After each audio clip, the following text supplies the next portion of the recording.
A great weekend project is the installation of shutters on your home's openings. There are many different shutters available, and we're going to talk about the two most common that homeowners can install themselves. If you're considering a pre-manufactured shutter, you're going to want to make sure it's product tested and code approved for your area. That's often labeled right on the shutter.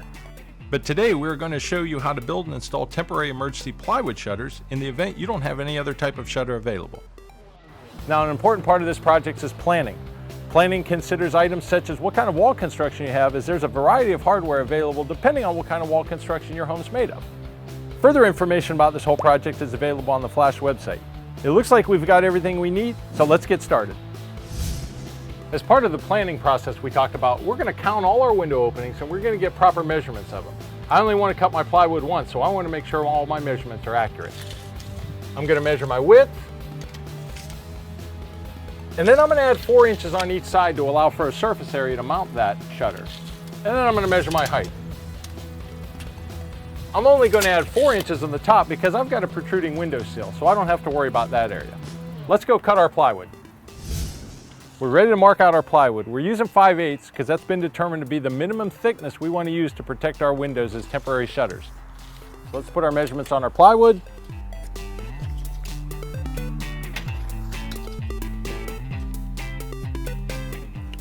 And we're ready to make our cut. Okay, we've got our plywood laid out, marked, ready to cut, braced on some safety sawhorses, and of course our eye protection. We're ready to go.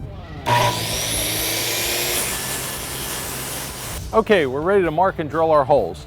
Now our holes are going to be 12 inches apart and 2 inches in from the edge.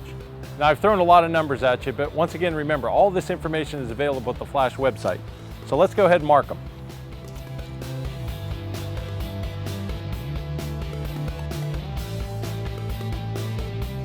Now we're ready to drill our holes. Now the diameter of the bit we're going to use is dependent on the hardware we're going to use to hold the shutter to the house. Why, once again, the planning process is very important because you want to determine what kind of hardware you're going to use before you ever drill the hole. I'm making the hole about 1/8 of an inch bigger in diameter because it makes it a little bit easier to fit the shutter to the home. So let's drill.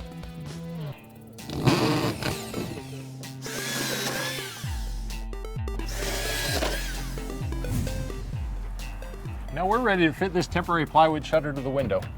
I got help from my friend Ben here because these can be kind of heavy. We're going to hold it up there. I'm going to mark my holes, and then I'm going to come back and drill the holes for the specialized application of hardware that I'm going to use for this brick wall. Once I get those put in, this window is protected. Let's review. When choosing your shutters, remember to look for code-tested shutters for your local area. Don't forget, proper planning is essential to the success of your project. Assemble your tools and hardware, measure carefully, and always use proper safety equipment. Visit the Flash website to get a list of proper hardware for your type of wall construction. See you next time to talk more about protecting your home in a flash.